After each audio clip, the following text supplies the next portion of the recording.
Oddsbreaker.com proudly presents the Premium OddsCast, your home for the best picks, bets, analysis, and statistics, hosted by myself, MMA journalist Brian Hemminger, leading MMA oddsmaker Nick Kalikas, and fight scientist and author of Fightnomics, Kuhn. Get an inside track from the experts as part of MMAOddsbreaker.com's premium betting service. Welcome to MMA Oddsbreaker's Premium OddsCast presented by 5Dimes. I am Brian Hemminger, managing editor of MMAOddsbreaker.com, and we'll be joined today by Nick Kalikas, the leading MMA oddsmaker out there, and also be joined by Kuhn, the fight scientist and MMA statistics guru. So you will really enjoy our show here today. A lot of new faces, new places, but we're going to have Nick come in here, the guy that's the head honcho of it all, to kind of explain everything that's a little different around here, and just preview you guys for this upcoming Ultimate Fighter Season 18 finale. So, Nick, take it away, man.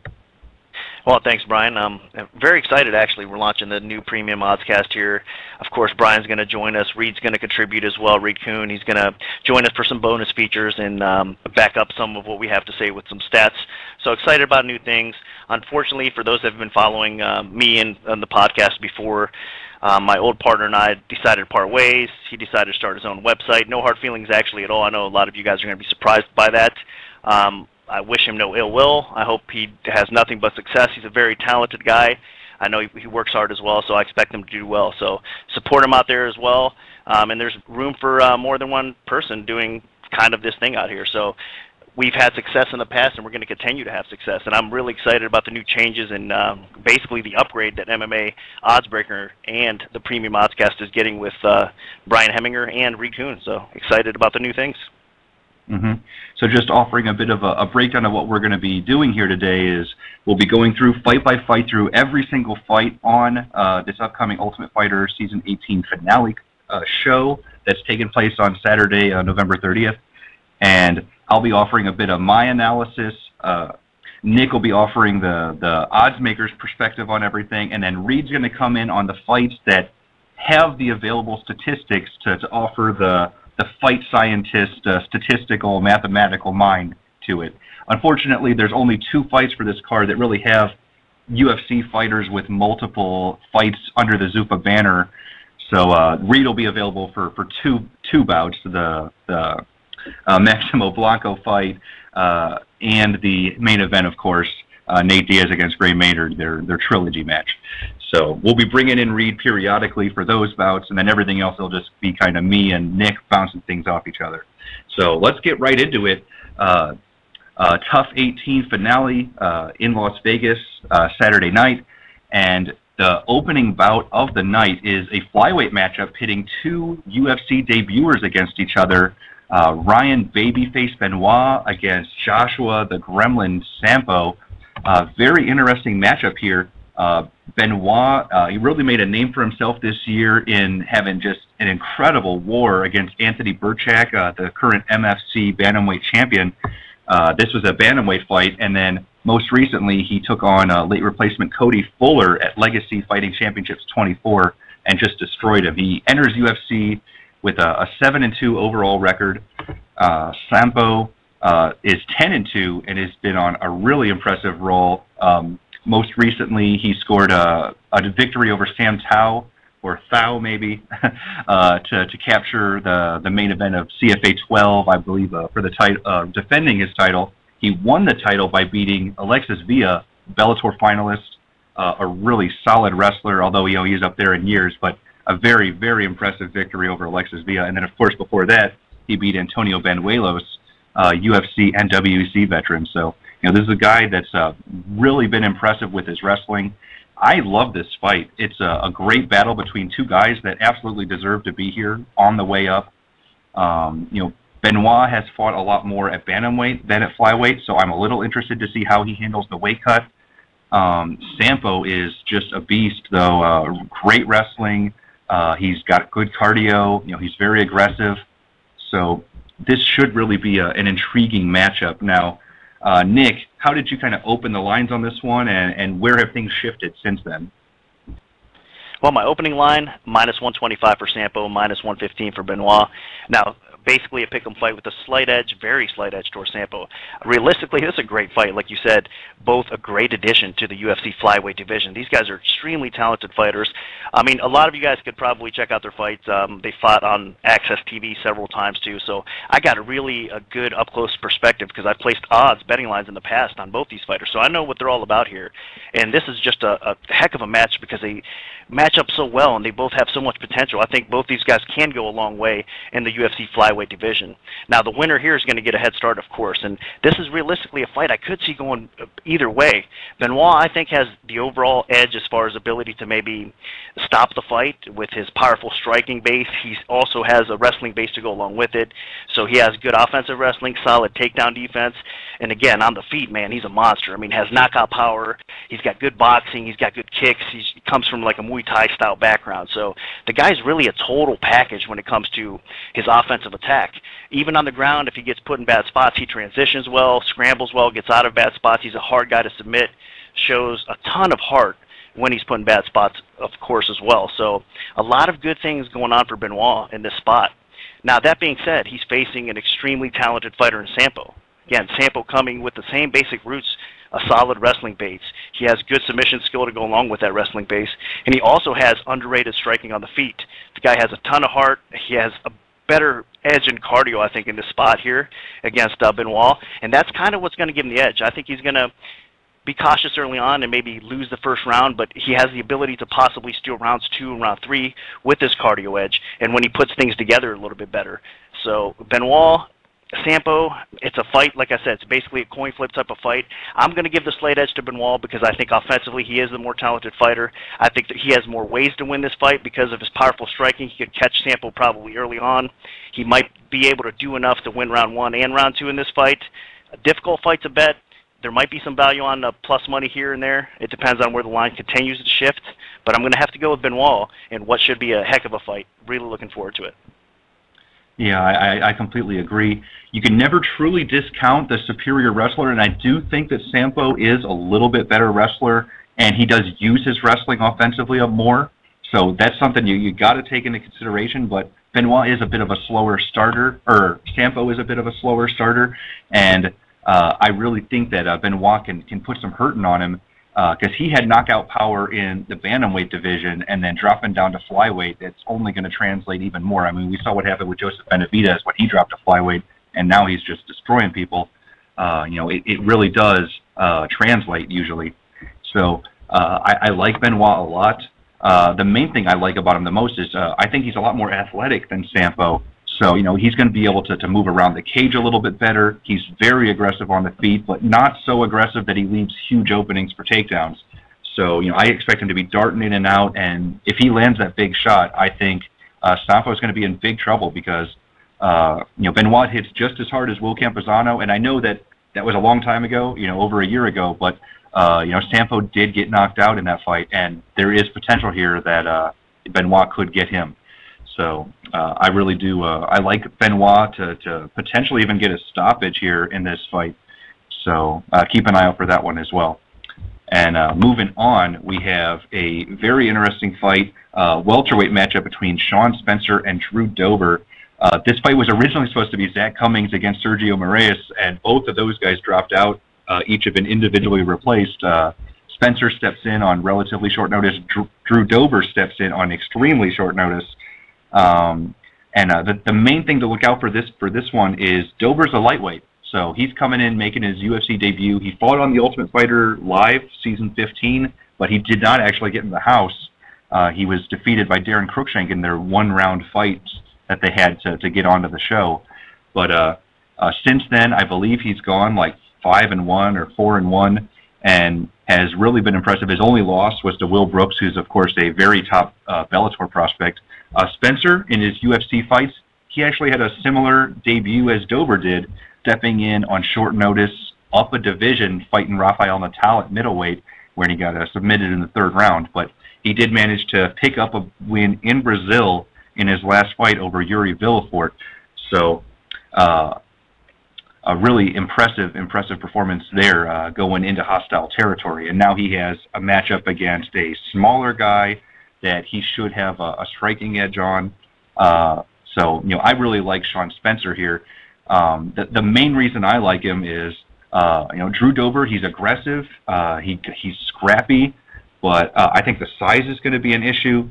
Spencer does not have a great ground game by any means, but I don't know how Dober's going to be able to really take him down. Spencer is getting a lot better in that department. And, if you even go back and watch Dober's most recent fight against Tony Sims, he got blasted in that fight in the first round. He was really close to getting knocked out in the first round. I thought that was a 10-8, and at worst it was a draw, and it probably could have been a decision for Sims, because Sims picked up a couple takedowns in the third round. So I'm actually a little surprised that Dober's even making his UFC debut coming off of that fight, because, he did not look that impressive there. So that's another thing to take into consideration. So I actually really do like Sean Spencer here. I think that he's going to be technical on the feet and just outpoint him for 3 rounds. But what's your take on this one? The line movement, everything. Take it away, Nick. Well, I opened the line, actually. I agree with you. Spencer minus 300, and the comeback on Dober was plus 220. Out of his weight class, Dober making a tough debut over a very solid fighter. I think Spencer's been getting a lot of respect overall from the betting public out there. They've bet him in his debut. They bet him in his second fight as well. So he's been getting some love, and he's been getting some respect, and that's because he deserves it. I mean, the guy is definitely a very solid, talented fighter, and he keeps on improving. He's one of these prospects that may have had some flaws in the past that seems to be addressing him. I mean, his sub-defense has improved for sure. His ground game's improved. His takedown defense has improved. And on the feet, I mean, the guy brings it. He has a lot of heart. He's not the most technical fighter, but he's technical enough, and I think he's going to have that edge over Dober in this fight. So no matter where this fight takes place, I think Spencer's just going to kind of be a step ahead. But the reason everybody came in at the plus 220 opening odds, I can see it, because this is going to be a very competitive fight. Dober's a tough guy. He's going to be very hard to stop, and he brings a lot of good things to this fight as well, and into the UFC debut, because he also has a decent wrestling base. He's got some power and some striking ability on the feet, and he's got a submission game to go along with it. So Spencer has to be very cautious here if the fight does go to the floor, because Dober's aggressive. He looks for attacks, or he attacks with a lot of subs. He's very aggressive that way, and he can also maybe grind out and steal decisions. So I think a lot of support coming in on Dober because of those factors, because they know it's going to be a very competitive fight. But again, Brian, I agree with you. I think that it's Spencer's fight to win or lose. He's going to be the physically more gifted fighter, and I think he's going to be probably the more dangerous fighter. I think he eventually just kind of wears Dober out a little bit and kind of batters him up. So I think the decision's going to go his way. Another tricky one to bet, but there might be some value in Spencer. Again, the line dropped from minus 300 all the way down to where it is now, which I should mention is about $170 right now at 5.9. So Spencer minus 170 to come back on Dober plus 150. So some decent amount of movement as far as the betting odds go. And the sports books are actually probably going to need Spencer to come through in this spot.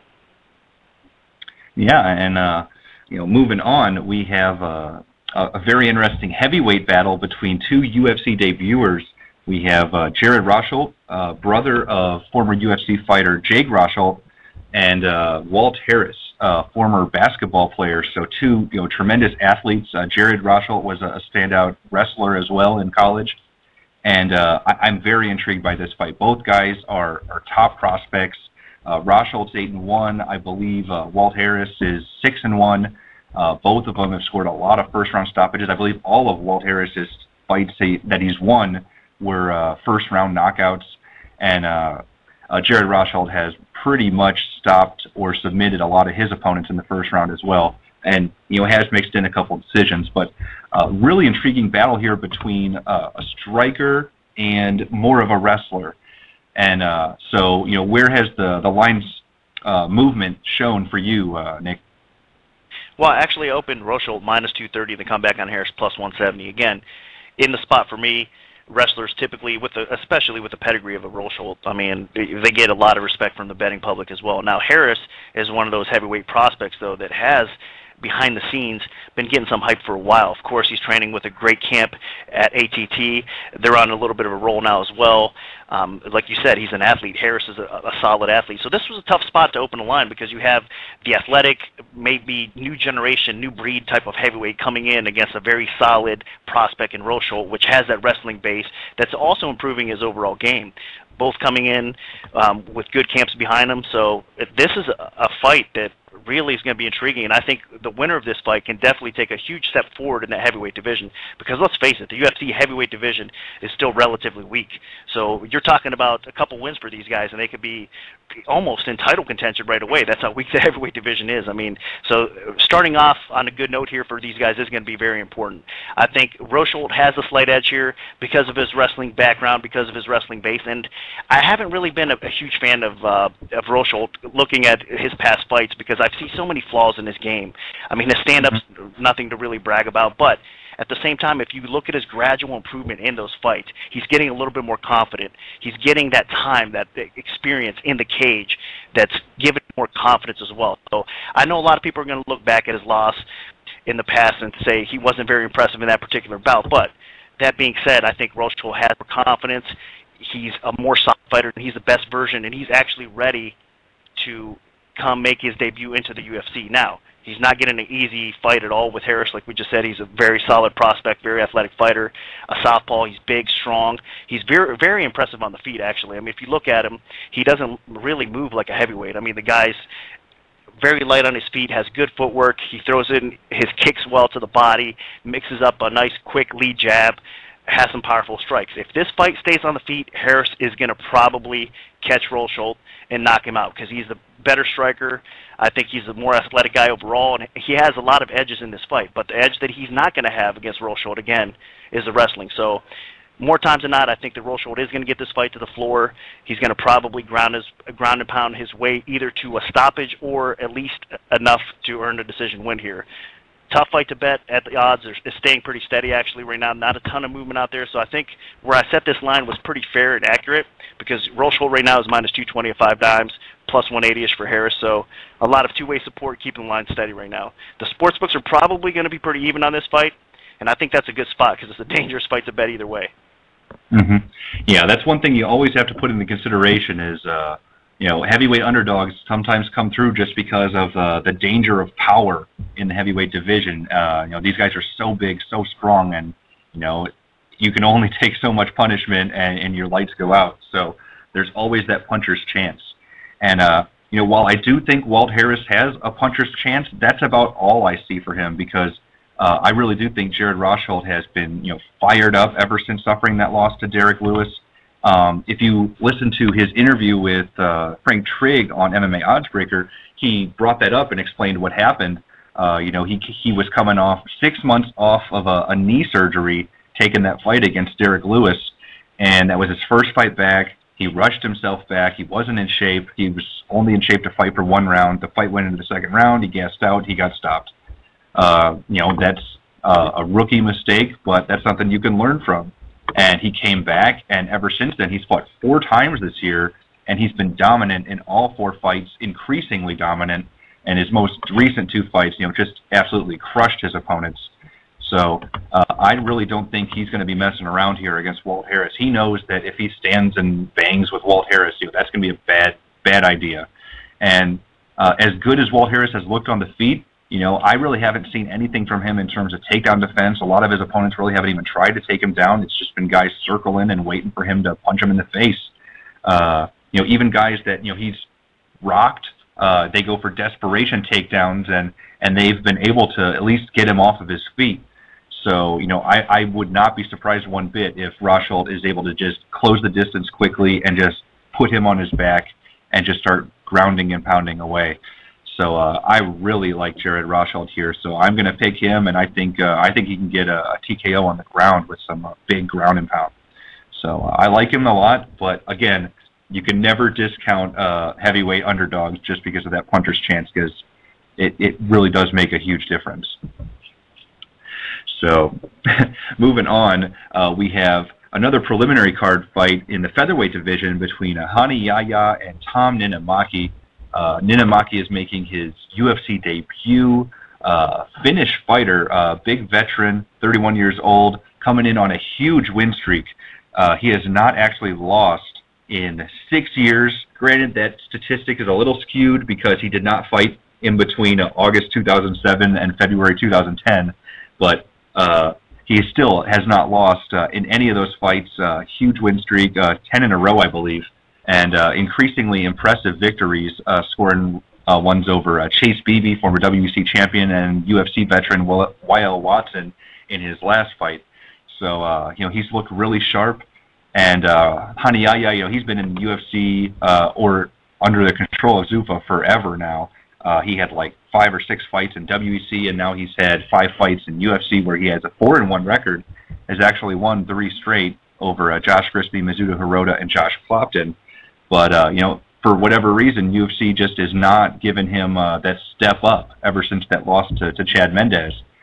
So it'll be really interesting to see, what's going on with that. 3 wins in a row, and he's facing a UFC debuter. So either that means, they don't think a lot of Yahya, or they think a lot of this Ninamaki guy. So what's your early take on this one, and how have the lines kind of shifted for you, Nick? Well, I actually opened this Yahya minus 170, Ninamaki plus 130. This fight, I really thought everybody would kind of jump on Yahya and think that the line was a little bit low. I'm giving Ninamaki some serious respect here because the early movement actually dropped and the public came in, or the general betting action early on, at least I should say, because some sharp bettors definitely, even if the limits are a little bit smaller early on, we're coming in on the dog, so the line actually gradually dropped. Now, there's been some support back on Yahya, but right now, looking at the line over at 5 dimes, Yahya's all the way down to $130 or so. Again, not a big drastic change because the line's been out for some time now, so again, adjustments along the way, but this is a very competitive fight. On paper, it's a very competitive fight as well, surprisingly, because if you look at this, like you mentioned, Ninamaki's been on a hot streak outside of the UFC, but Yahya's been on a hot streak inside the UFC, and he's getting a lot of respect. His grappling, his submission ability speaks for itself. We don't really have to go, I guess, in too much detail for those out there because most of you guys know what Yahya is capable of. He's one of the most dangerous submission fighters that's in the sport, period. His grappling is on another level. He's able to out-wrestle wrestlers in most cases with his grappling ability. Even if he gets put on his back, he's able to scramble, transition well, and if he gets your neck, man, you're pretty much done. Gets your back, you're pretty much done as well. He's that lethal on the ground. But that being said, I think the public overall is starting to give him a little bit too much credit. If you look at a few of his recent wins, Clopton's a solid wrestler, but definitely a winnable opponent for Yahya. Again, Hirota, another person that has a striking ability, able to keep the fight usually on the feet. He looked impressive in that fight, was able to control Hirota, but he wasn't able to finish him there, which was a little bit surprised because we figured if he did get to the ground, he'd be able to finish a fighter like Hirota. Grisby, Grisby's kind of been on the decline here recently as well, looking at that. That was a big win for him. He got the submission win, but that's kind of not impressive as well. His most impressive win to me recently is what I'm trying to get at here, was against Mike Brown. And against Mike Brown, being the former WEC champ, Brown at that time was actually on a little bit of decline himself. So, if you look a little bit closer at Yahya's record, how impressive really is it? I'm not sure if it's as impressive as most people think out there. And if you look at Ninamaki, from his perspective now, it looks like his ground game is definitely his flaw. If you look back early in his career, he's got a couple submission losses. But if you look at his improvement along the way, he seems like he's putting his game together. Of course, he hasn't had a loss in a few years. Of course, I know that as well. But look deeper into that, and you can really see the progression in his game. His striking is getting a little bit better. He's more of a grappling-based fighter. So for those of you guys out there that are not familiar with Ninamaki's style, he also basically likes to dictate the tempo on the feet a little bit, but looks for takedowns, looks for ground and pound, looks for position, and looks for the sub. So typically this is kind of a weird spot because Ninamaki would rather keep this fight standing and probably batter Yahya on the feet, but Ninamaki's really not a fierce striker. Even though he's going to have that advantage in this spot, I think Ninamaki can get possibly a stoppage over Yahya. Yahya's a pretty good guy, so I know he's been stopped before, and Ninamaki, again, isn't that kind of fierce striker, but that's possible. Ninamaki can definitely outpoint Yahya on the feet, but he's not that kind of fighter. He likes to take the fight to the ground. So in this spot, I think Ninamaki, his strength is going to, I think, surprise a lot of people here. People are going to expect Yahya to get the fight to the floor, maybe control him, and that could be very possible. But I think Ninamaki is also going to be able to stuff a lot of takedowns, maybe get top position in this fight. So this fight's going to be close. It's going to be really a battle of who gets superior position on the ground. Most times it's Yahya, but I really think the strength advantage and the improvement that Ninamaki has coming in right now is going to pay dividends for him. So I'm actually going to go on a limb a little bit here. It is close to a pick'em fight, so it's not that far out, but I'm going to pick Ninamaki to pull off the upset win over Yahya here. I think that, again, basically using Yaya's attributes against him, getting the fight to the ground, but making sure he maintains top position and landing some of that ground and pound and staying out of sub trouble, I think is going to get him the W. Now, my concerns with Ninamaki, of course, again, he has been subbed in the past. When he goes for takedowns, sometimes he does tend to stick his neck in there, and against a fighter like Yaya, it's not a good idea because, he sinks his arms around your neck, you're pretty much done, like I said earlier. And also, if he gives up his back, that's a huge concern. But I think the improvement, everything's kind of coming into play here for Ninamaki. He knows what to expect out of Yaya, and I think he's going to come up with a solid enough game plan to make this fight competitive and at least steal 2 out of 3 rounds, maybe even go out on a limb and pull off the stoppage here. So I'm going to pick Ninamaki for the upset.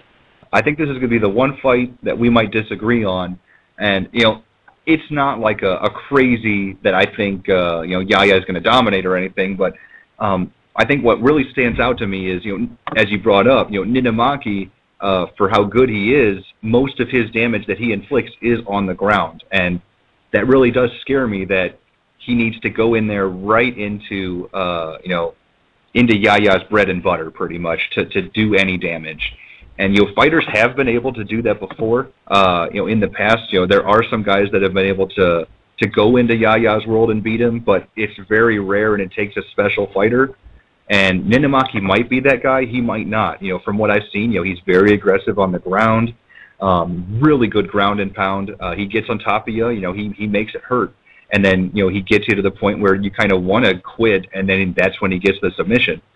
So, he's a lot of punch-to-pass type of fighter. He's not that, technical guard passer and all the little tricks up his sleeve. He's more of a, just beat you up, wear you out, and then take your soul, basically, when you're done, when you just can't fight back anymore. And Yaya is completely the opposite. Very technically sound jiu-jitsu guy. He wants to get the fight to the ground. If he's on his back, that's okay, but, obviously he wants to get a better position. He has good sweeps, very good submissions.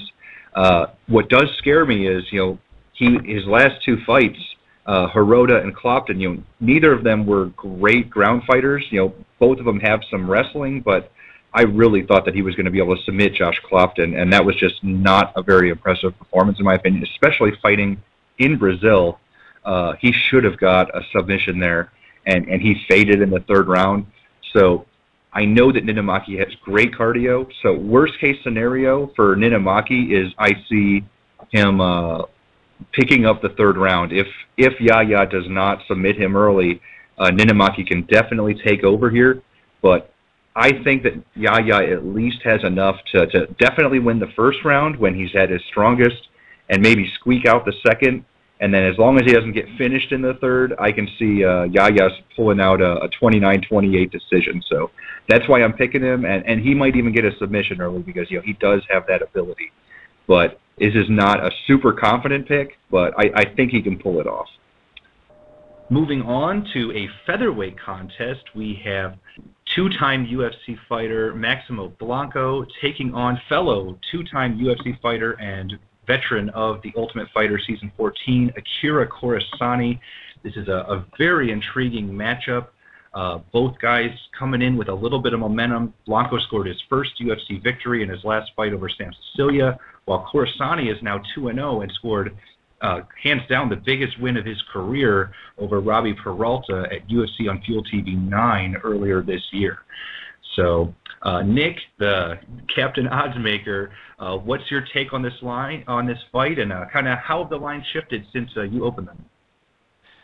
Well, I opened Blanco actually minus 270, and the comeback was plus 190 on Kurosani. So, a little bit of, I guess, too much respect from Blanco and the public coming in all over Kurosani on this one as far as odds go. They bet the dog money, and I can't really blame them because this fight is going to be more competitive than I opened. I just figured Kurosani, from a betting standpoint, doesn't get much respect. I mean, the line against Peralta was ridiculous. Peralta was a huge favorite, 4-1, and if not higher at most spots.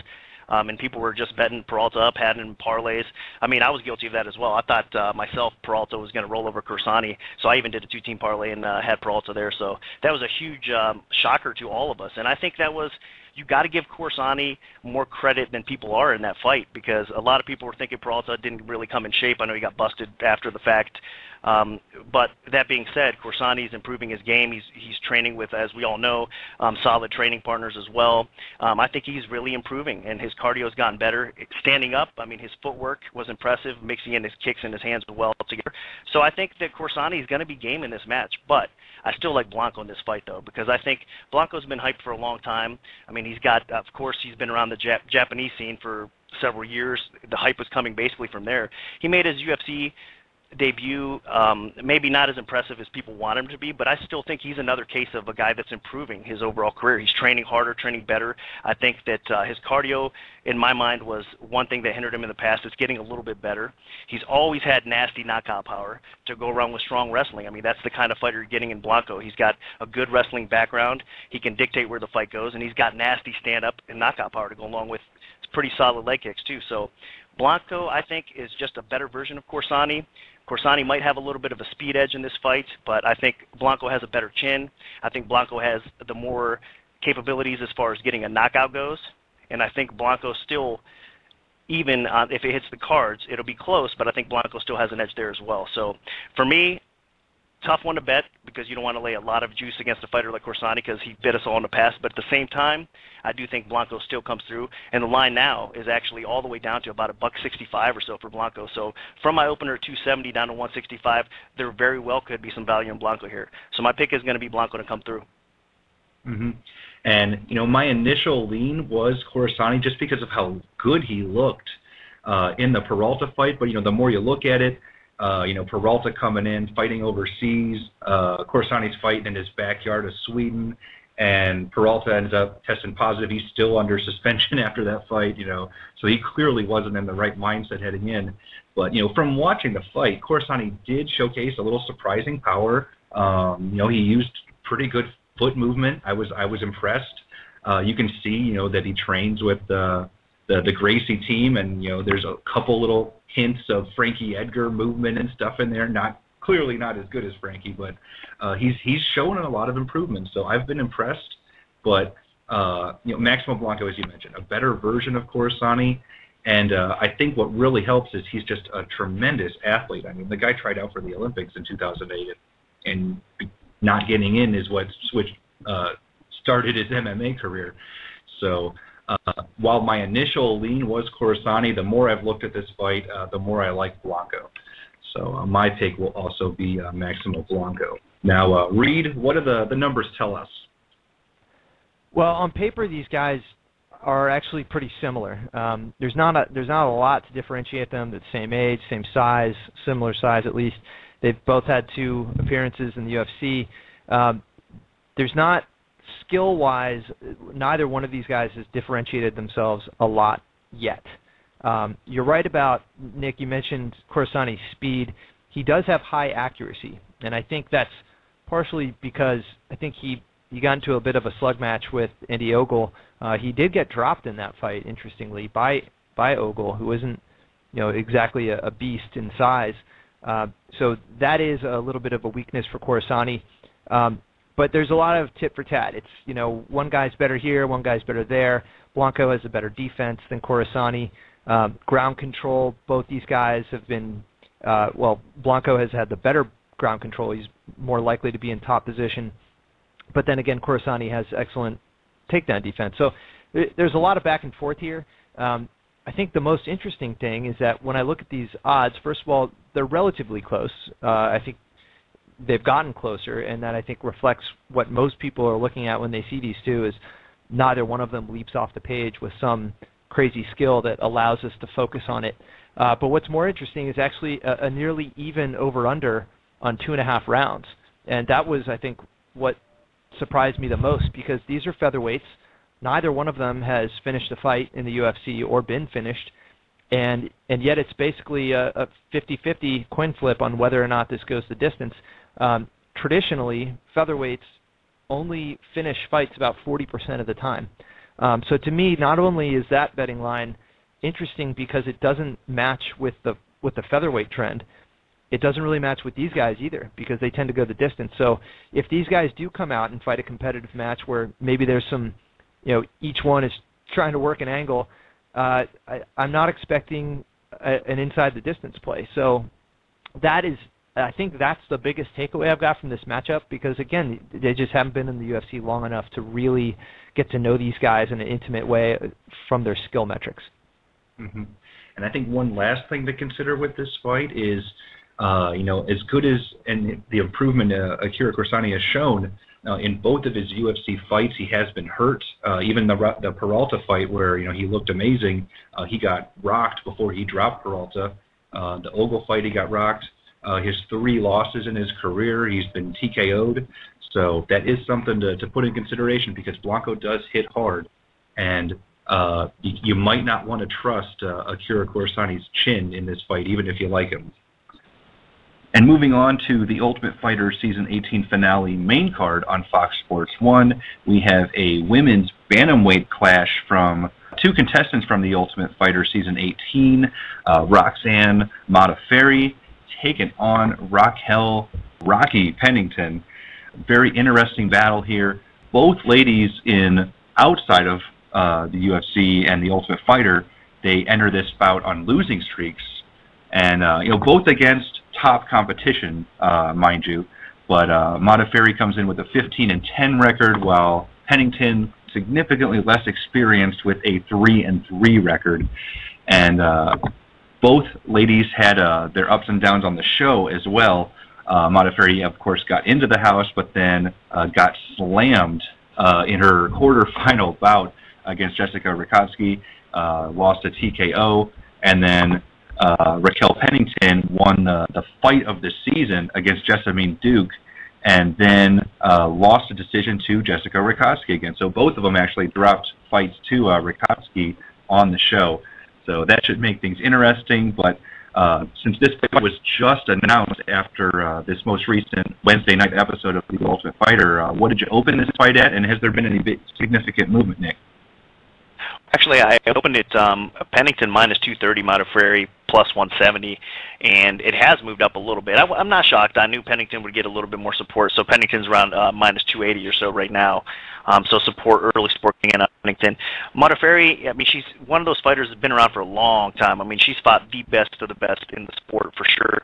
I'm glad to see her in the UFC, because I know it's been kind of a dream of hers and a goal for a long time, as well as a lot of ladies out there that have been in the sport for truly a long time and have accomplished a lot. And I mean, make no mistake, you look at her record, she's, I believe, 15-10 or something like that, but you know what, she's a more accomplished fighter than that, and she's a very talented fighter. She just doesn't look that impressive. She doesn't look like she's, I mean, looking at her, period, she just looks like a nice, shy, quiet girl, but you know what, she does have some skill, and you have to respect it, and her skill set basically is on the ground, of course. She has some a little bit of underestimated, or underrated, I should say, power in wrestling and takedowns, and her grappling ability, of course, is pretty sick. I mean, she submitted a lot of great fighters, so she's sneaky, good off her back, and she's a threat on the ground, top position, on the ground, off her back, like I just mentioned. So anywhere the fight goes, she is a threat when it comes to the grappling realm. But the problem is, standing up, she's not really much of a threat at all. She's a little bit slow. She's very hittable, of course. And again, she's one of these fighters that's been around for a long time that is on the decline. So I think she's been in so many wars and so many fights that even though, I mean, she's not over the hill by any means, she's still suffering so much. Her body suffered so much abuse, and at this time, I mean, she's kind of coming into the UFC a little bit too late. So on the other hand, on the other side of things, we have Pennington, which is kind of the younger, again, fresher, a more modern women's MMA fighter that's coming in here. She's got a striking advantage for sure on the feet. She's a pretty well-rounded fighter. She doesn't have the ground attributes, of course, that Modafferi does here in this fight, so that's where she's going to be at a disadvantage. I think she's going to be able to keep the fight standing, though, and her takedown defense is going to be good enough to be able to keep the fight standing, and then she is going to be able to utilize her striking against Modafferi. The problem with me and Pennington is she's just not that good either. I mean, again, she's kind of the new breed of a fighter coming into the sport, but she just doesn't excel in any area. I mean, she's not a very good wrestler. Her striking's okay, but it's not great either. I mean, and again, on the ground, she's got jiu-jitsu, but it's nothing to brag about. So you're talking about a fighter in Pennington, which again puts it together well, solid, but just not great in any particular area.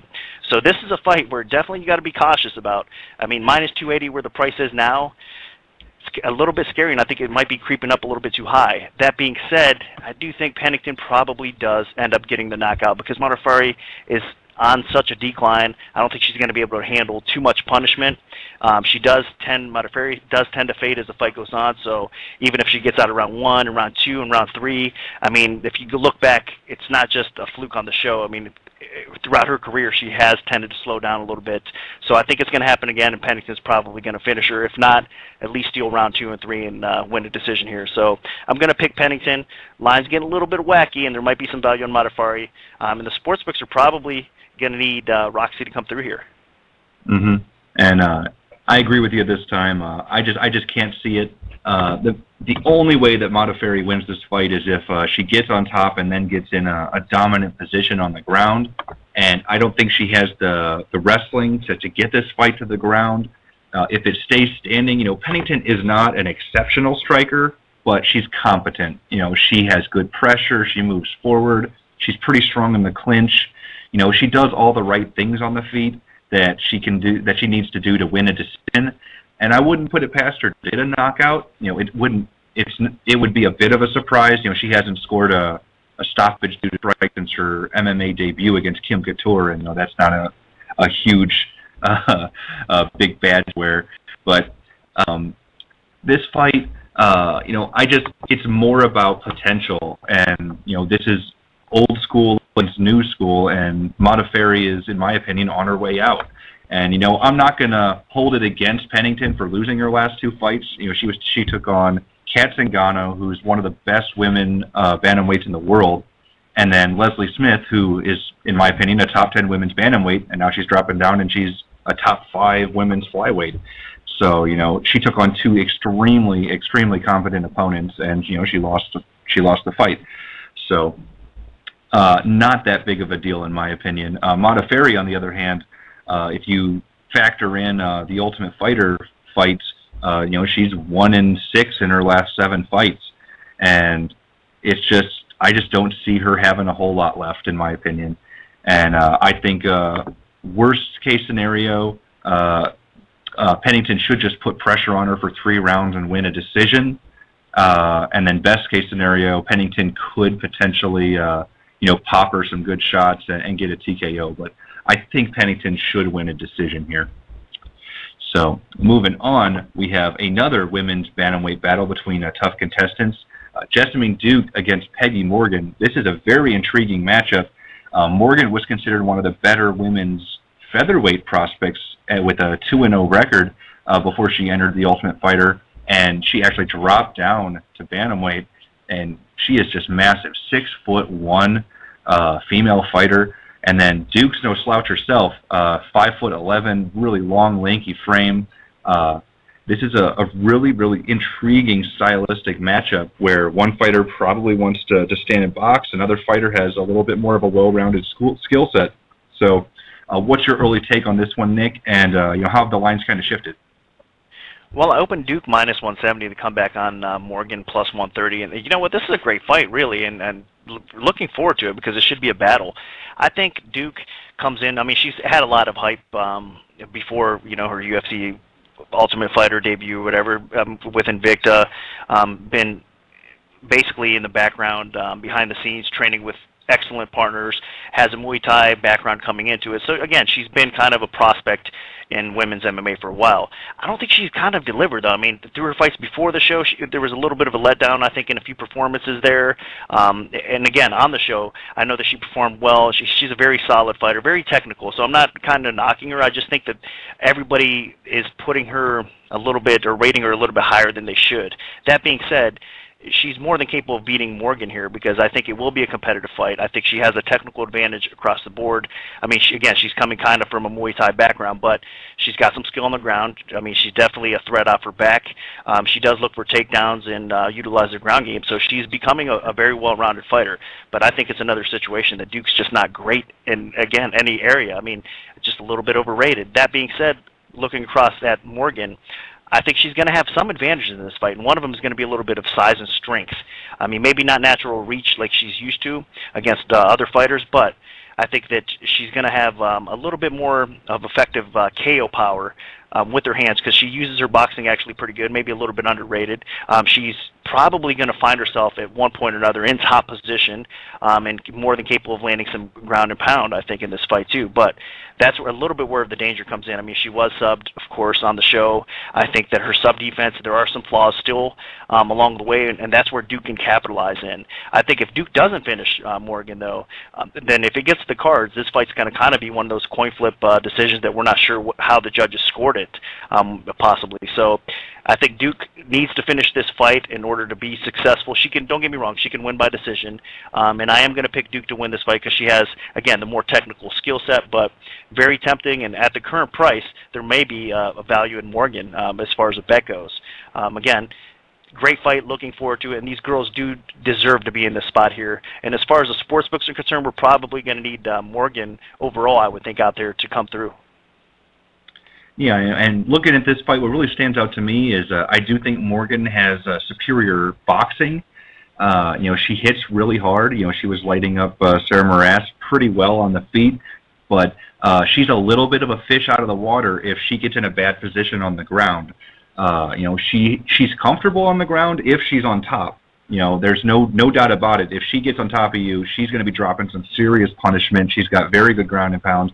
And on the feet, she has really good boxing, and she hits really hard. A big featherweight dropping down to bantamweight, that's going to translate. What I like about Duke here is that she uses all of her skills.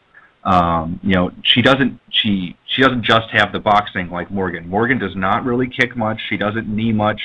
On the show, they were calling for a knee in a situation where her opponent was bent over right in front of her, and she threw the slowest, weakest knee ever, and it didn't even touch her. So that's just not something she's really comfortable doing unless she's been really working on it since the show. But I really do like Jessamine Duke in this fight. She's got really solid knees. She knows how to use her length well. She uses kicks well, and on the ground, she does not have a great wrestling ability, but she's very competent in terms of submissions. She uses that long frame really well to set up triangles, set up arm bars. She can really put some punishment on her opponents. And of course, if she gets on top, she's got nasty elbows. That long, lanky frame really works well in that department. So, I would not put it past Jessamine Duke to pull off a submission in this fight. I also think that, she can just outwork Morgan as long as she uses all of the tools on the feet. So, that really does play into her advantage that she has a more diverse skill set. But Morgan will be a little bit bigger, a little bit stronger, and that does scare me a little bit. So, if this line continues to grow, then, I wouldn't be surprised to see some big players putting a flyer on Morgan. But my pick will be Jessamine Duke. Now, moving on, we have the men's bantamweight finals between Chris Holdsworth and David Grant. This is a very interesting fight, and I think what really stands out to me about it is the way that these guys got here. Chris Holdsworth, you look at his track record, he is a beast. 4 amateur fights, he won all 4 of them in the first round. 4 professional fights, he won 3 of them in the first round, 1 in the second round. And then on The Ultimate Fighter, he won his show to get in the house in the first round by submission. And then his 2 fights on the show, he won them both by first-round submission. So, this guy, is all business. He's won every fight in his entire career by stoppage. So, he's a really solid technical fighter, and he trains out of Team Alpha Male. Davey Grant had a little bit of a different path to get to the show. He lost a couple amateur fights, lost his first pro fight, and then ever since then, he's just been unstoppable, winning everything, basically from 2010 until now. And got onto the show with a very impressive victory over Danny Martinez, a WC veteran out of Alliance MMA. And then he actually fought the replacement fighter for Timmy Gorman, a guy that actually was defeated by Holdsworth to get onto the show. So he actually scored a second-round submission over him. And then, of course, he actually got a free pass to get to the finals when his opponent, Anthony Gutierrez, failed to make weight. So both guys definitely had a different path to get here, but both guys were probably the 2 best guys on the show. There wasn't the best bantamweight talent, but they were the 2 best. So you open this line last yesterday. So what has the betting public kind of told you here, Nick? My official opening odds, Holdsworth -265, the comeback on Grant +185. I got to say, I'm a little bit surprised with the early action because I was expecting, with all the hype behind Holdsworth, I mean, even pre the Ultimate Fighter, a lot of people believed that this guy was a serious prospect.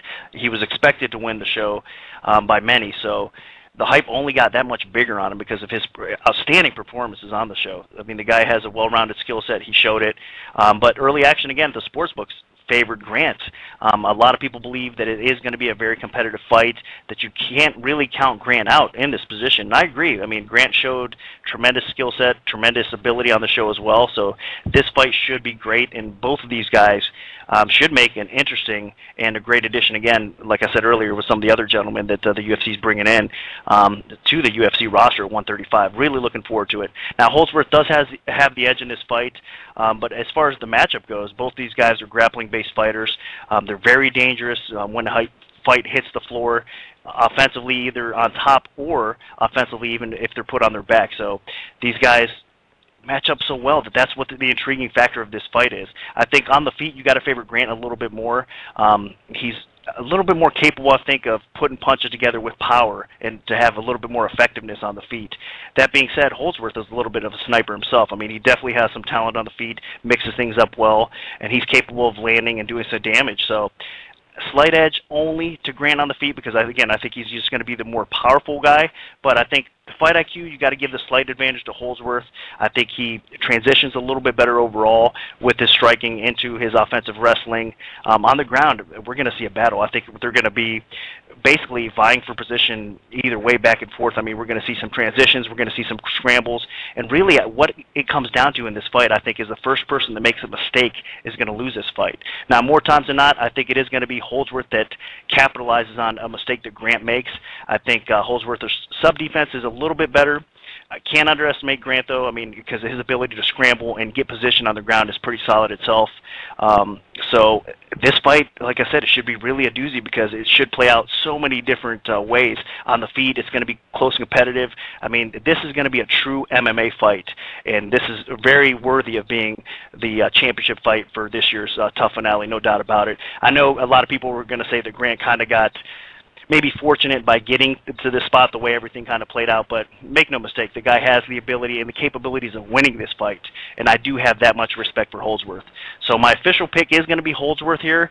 There could be some value either way on this fight as far as the actual betting line goes, because now, again, Holdsworth did drop from -265 all the way down to close to 2-1 right now at 5 dimes. That being said, it is a very competitive fight, so there could also be some dog value here. So from a betting perspective, very, very intriguing fight. My official pick is going to be Holdsworth here, and by the time it's all said and done, I think more of the sportsbooks out there are probably going to need Grant to pull off the upset win, though. Yeah, I love this fight. You know, both these guys are extremely talented. I think what I like the most is both of them are just nasty finishers. Grant's never won a decision in his professional career. Holdsworth's never won a decision in his entire professional amateur career. I don't think either of them won a decision on the show. So just really, really intriguing battle here. You know, Grant's going to present a lot of problems. He's a very top prospect. You know, he's very aggressive. I think what he has going for him is, you know, maybe he could put some pressure on Holdsworth because that's what he needs to do. I think what really surprised me about Holdsworth, I expected him to just take all of his opponents down and get submissions because that's what he does. You know, he gets people to the ground and he beats them up and then he taps them out. He finds that opening and he does not make a mistake. He capitalizes every time there's even the slightest opening. But what I think surprised me was Holdsworth actually showed some competence on the feet on the show, you know, taking on Chris Beal, the top pick at Team Rousey, and he actually outstruck him on the feet, rocked him, and then finished him on the ground. That really did impress me quite a bit. So, you know, he is definitely improving. You know, he trains out of some great gyms. He works with Mark Lehman's Cobra Kai in Vegas, and then he also works with Team Alpha Male.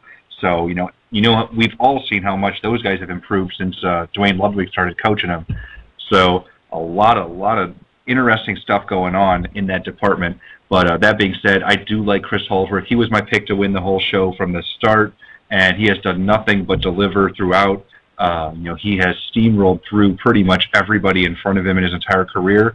And while I do think Davy Grant is going to be one of the toughest tests that he's had thus far, I still see Holdsworth coming through here. So he is my pick, and I would not be shocked to see him keep that first-round submission streak going, although I think it's going to be a little trickier than most of his previous opponents. So we're going to close out here in terms of the Ultimate Fighter fights with the female finale. A lot of people did not expect this one. Juliana Pena against Jessica Rakotsky, taking it on a show that had Shayna Baszler and Tara LaRosa trying out, and Jessamine Duke with all the hype around her, Raquel Pennington, all these great talented female fighters, and two fighters that came in way under the radar are now taking each other on in the finale. Say what you want about how people liked Juliana Pena on the show, but she delivered in her fights. She took on two extremely tough opponents on the show in Shayna Baszler in the quarterfinals and then Sarah Moras in the semifinals, and she submitted them both in the second round. So she answered a lot of critics, and it was just a really, really solid, competent performance. And then Jessica Rakotsky, again, taking on two really solid opponents, taking on Roxanne Modafferi on the show, scores that slam TKO, and then Raquel Pennington, broke at hand or not, still a really tough opponent, and she was able to outwork her and score a decision to advance to the finale. So what was your early take on this one, especially because we just released the line on this last night? So how have things kind of shifted for you since you released this one, Nick? My official opener was Pena -305, Rakoczy +225. This one was kind of a no-brainer, though, as far as the betting line goes. A little bit easier, only because of the stylistic matchup. I mean, you got Pena, which, of course, is in everybody's opinion, and everybody got to see what she's about on the show, the dominant wrestler versus striker. I mean, the boxer, striker, and Rakoczy here. So wrestler versus striker, grappler versus boxer basically was what you got here, and more times than not, the dominant wrestler is going to probably get the W, and the betting public's going to come in that way as well. So checking over at the line, though, it's not really the case early on, though. Pena not getting as much support as I thought she would probably get early on. Rakoczy getting a little bit more support. The line dropped to -2.5 to 1, so not a huge drop, but still a little bit more support early on, going towards the underdog in Rakoczy. Now, typically on the Ultimate Fighter, we all know what it's been about. I mean, the underdogs have been coming through like crazy. So I think, again, mentioning the Holdsworth line, going back to that, and even this Pena line here, I think we're going to have a little bit of a trend in the dog action coming in because of those factors. I mean, typically underdogs on the Ultimate Fighter have come through by storm. So definitely capabilities here for these guys as well, as we pointed out in the last fight, covering the Grant Holdsworth fight. But again, even with Rakoczy here, a lot of people I think are counting her out. I mean, she's really looking at her style. She is a boxer. She has excellent hands, of course, but she's improved her all-around game. I mean, let's not forget, before she came in to the Tough, she also had some experience over some solid competition. I mean, not a winning resume, of course, but you can slowly see some improvements in her game. She became more of a boxer. She became more of a complete fighter. Her takedown defense is improving. Her wrestling is improving. But is it enough to deal with what she's going to face in Pena? I don't think it's going to be. I mean, you can't really count Rakoczy out, especially if she is able to keep the fight on her feet. Now, she's had plenty of enough time in between to really work on her takedown defense, so she's going to be ready as she can be, I guess, for the style of Pena. That being said, looking at Pena, she's known, again, for her wrestling base and her submissions, and she's that type of a grinding fighter. But on the feet, she's very aggressive, very powerful. She could definitely inflict some damage there as well. So no matter where this fight takes place, even though Rakoczy has the edge in her boxing, pure technical edge, Pena's still going to be pretty tough. I mean, she's not going to be a slouch on her feet. She's going to be able to probably control and dictate where the fight goes. And her submission game is really underrated. I mean, it was impressive, not just her wins on the show. Just looking back before that, I mean, as she was, again, a kind of a hyped women's prospect, I mean, her grappling ability, even pre-Tough, was very impressive. So the girl has good skill, even if you do put her on her back. I mean, she's one of those basically capable wrestlers that are able to go for arm bars and able to attack off their back. So regardless of what position she's put in on the floor, she's able to get better position, and she's able to utilize her submission game. So I think Rakosi's going to need to really stuff a lot of takedowns here and maybe land that lucky punch to get the win here. If not, it's a clear path for Pena to get the decision win. I think she can even possibly get a submission win. So I'm going to pick Pena here, and the sportsbooks are hopefully going to need Pena to actually come through for us as well. Yeah, and I definitely like Pena here, no doubt about it. This is a stylistic matchup that I think was just a match made in heaven for Juliana Pena. You just look at her last two fights, and they were, in my opinion, so much more difficult for her than this one.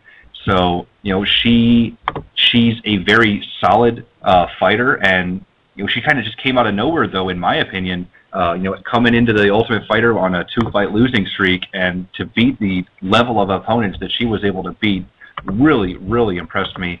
I think what I really liked about her more than anything was the fact that she didn't get her wins in the first round, so she showed that she has a good gas tank. She's not gonna completely fade if she can't get an early submission against Rakosi.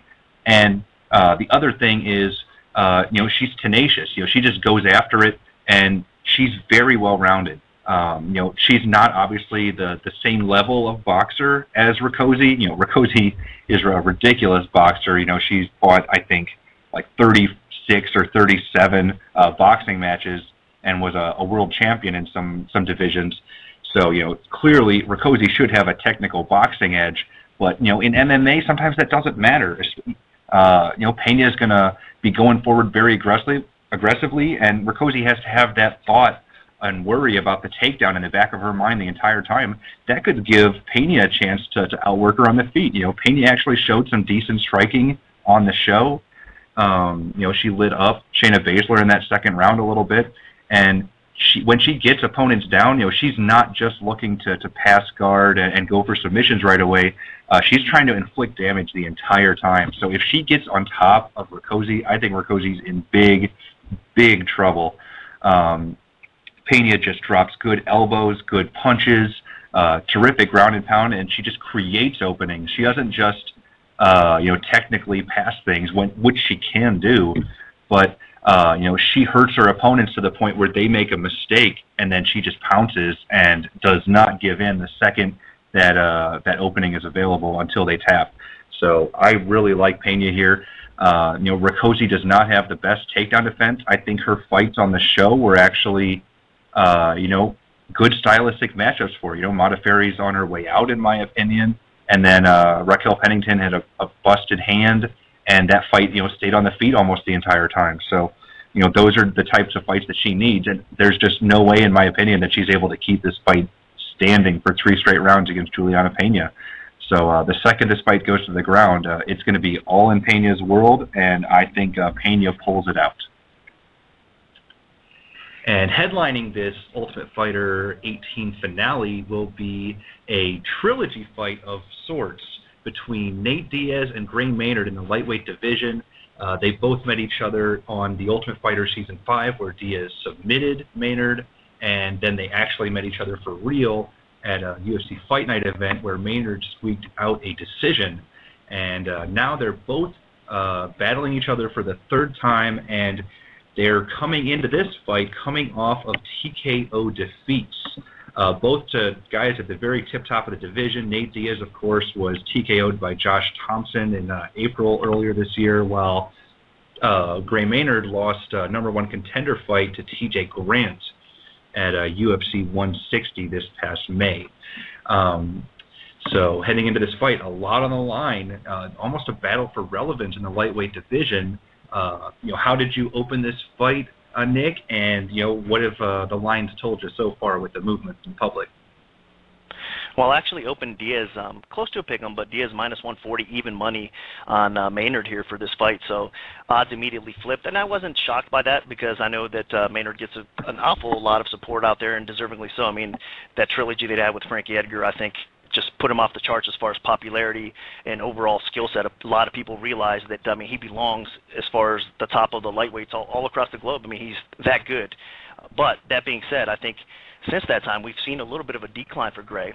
And since that time also, I think that we've seen a bit of a rise for Diaz. I know he's coming off that devastating knockout loss to Josh Thompson in the hands of Thompson. That was, I think, a more impressive performance by Thompson than anything else. I mean, Diaz, of course, we were all shocked by that result there, but even though I did like Thompson in that fight, I didn't expect Diaz to get floored like that. But that being said also, I mean, Gray's been getting clipped and he's been getting rocked. I mean, he got stopped by Grant, as we all know as well. So for me, in the background of this fight also, after Gray did get clipped and rocked, or dropped, I should say, by TJ Grant, there was a lot of rumors. I don't know how true they were. That's why they're rumors. But a lot of people were speculating Gray might actually hang him up and retire.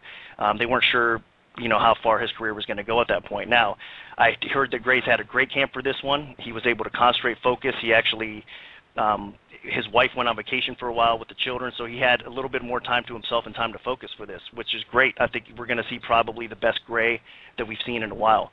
But that being said, I know that Diaz has also surrounded himself with some new training partners, as we all know. I mean, Team Alpha Male with those guys. He's been working with those, along with amongst other solid training partners as well.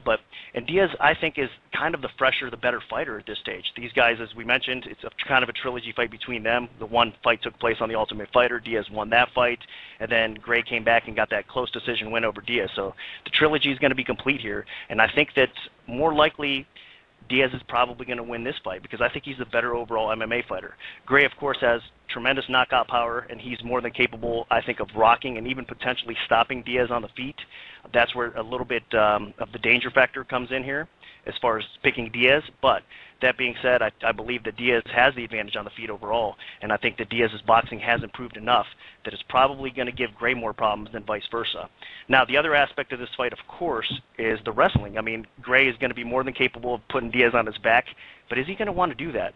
I think that his grappling has improved to the point where he can avoid most submission fighters. If Gray does put him on their back, I mean, more times than not, he's going to be safe and he'll be able to stay out of sub problems. But against Diaz with those long limbs and how tricky and sneaky and how legit he is on the ground, I think he's going to give great fits on the ground as well. So no matter where this fight takes place, I got to kind of lean towards Diaz. Again, it is kind of tricky because both these guys are capable of being rocked and dropped, including Diaz here. And I could see Gray, if he does stay out of trouble and controls this fight a little bit, depending on how the judges go, I could see the fight kind of leaning his way as far as decision goes. It's tricky, but that's why this fight plays out. And I think more times than not, Diaz should win this fight because he's a better fighter. So I'm going to pick Diaz in this matchup. I'm expecting a great fight and another close competitive fight. Mm-hmm. And for me, I'm definitely leaning Diaz, primarily just because of you look at what these guys have done since the last time they fought. I mean, yeah, Gray went on and got his title shots and had those crazy fights with Frankie Edgar, but Nate Diaz, when he fought Gray the first time, he was primarily just a submission-based fighter. And then the second time, he was just starting to figure out striking. But, I mean, he really didn't come into his own as a stand-up fighter, Nate, until after that run at 170 pounds, and then he drops back down, and now he's lighting up Gomi and Donald Cerrone and Jim Miller. So it took a while for him to kind of adapt that style from his brother and really become more of a complete fighter. And Gray, he's kind of been the same guy, ever since the knockout loss to Frankie Edgar. He had the ugly fight against Clay Guida where he was getting outstruck early and really had to dig deep, win a close split decision. And then TJ Grant, he just got destroyed in that fight. Granted, he was coming in off of a pretty long injury layoff, but still, I mean, he looked really bad. And the thing with Diaz is, even if Gray does use his wrestling, because I would not be surprised if Gray resorts to the wrestling a little bit and tries to grind this out, is Diaz is extremely, extremely dangerous off of his back. He's got one of the most dangerous guards in the entire UFC, in my opinion. He is always attacking, always looking to sweep, and he has a couple sneaky judo tricks that he uses even to, kind of use somebody's momentum against him on takedown attempts. Now, of course, the thing to look out for with Diaz, obviously, is his defense. For some reason or another, he just does not defend himself very well. Thankfully, Gray Maynard doesn't throw a lot of kicks, so you don't have to worry about the whole Ben Henderson game plan that just lit him up in the title fight. But, he doesn't have the best defense against punches either. Before he got knocked out by Josh Thompson, he had multiple fights in the UFC where he did get rocked or, clipped with some big shots. Yeah, just looking back at like the Melvin Gillard fight or multiple fights before that. So that is something to look out for with Nate Diaz. He is not the perfect pick here. He does have a lot of intangibles going for him, but there's always things to look out for. There's never a completely safe pick. But I do think, even if Gray uses the wrestling, he could be in trouble. And in the stand-up, Diaz should, be able to use the reach. He should be able to use the superior boxing, because his boxing is so much better now than it was the last time they fought. And if it's a repeat of that last fight, I think Diaz definitely takes it. So that's my pick. Is I think Nate Diaz takes a decision, maybe even knocks him out. Gray's chin is starting to fade, but yeah, I do like Nate Diaz here. And we'll finish it out with Reed. What do the numbers tell you about this fight? Well, actually, the numbers are pretty strong in agreement with both of you guys, and this is a situation where I have tons of data on both of them, nearly 200 minutes of cage time per fighter to analyze. And it's very interesting to see how well the numbers match what our more subjective visual assessment is of these two guys. And when I looked at the numbers, I ran them and compared them. And what I normally see when you have a longer, taller, accurate, and high cage control type fighter against a counter striker who has low pace but lots of power, you see him get walked around the cage. So you see this guy kind of pumping the jab and working the cage control, and that's exactly what happened in their first fight. And Maynard tried to counter, he would avoid, and then try to throw something big, and the fight didn't really go anywhere. And it was a fight actually that occurred down the street here from me in Virginia. It was not all that thrilling. It was the main event, and it was one of those rare instances where the judges gave a split decision to Maynard, despite the fact that Diaz not only outworked Maynard but outlanded him as well. Which almost never happens because judges normally favor volume. So I have to somehow put that away and forget about it, because on paper, Diaz has a huge reach advantage. He's a southpaw. He's 6 years younger. The tail of the tape, that's a clean sweep. He's the younger, taller, longer southpaw. Always a good guy to bet on.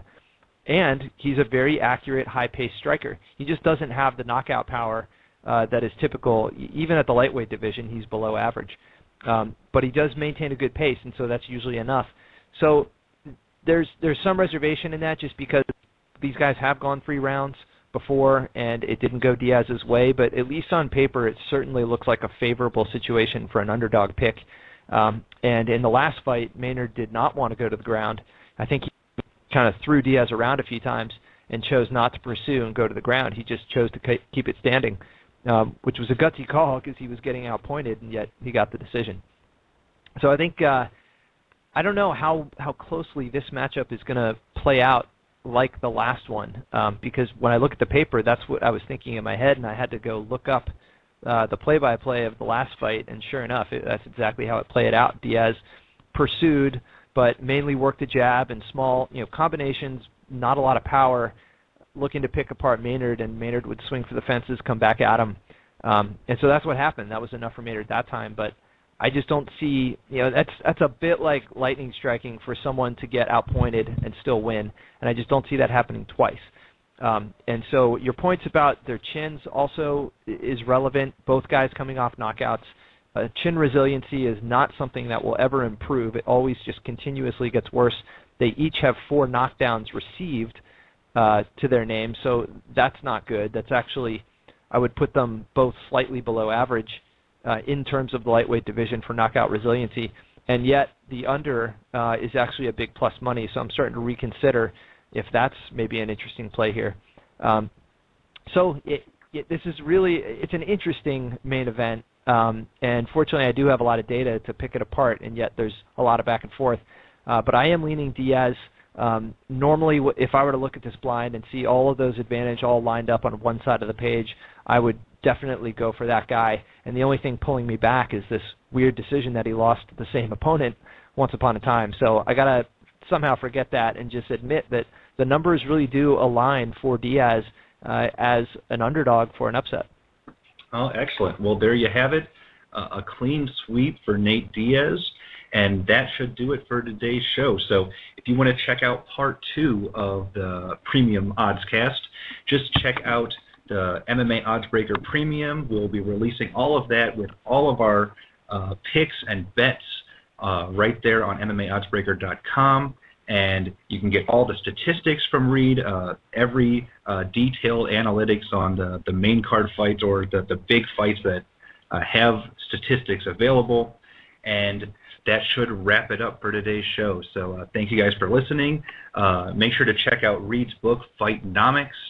And big shout out to our sponsor, 5 Dimes. And you guys have a terrific weekend and enjoy all the fights.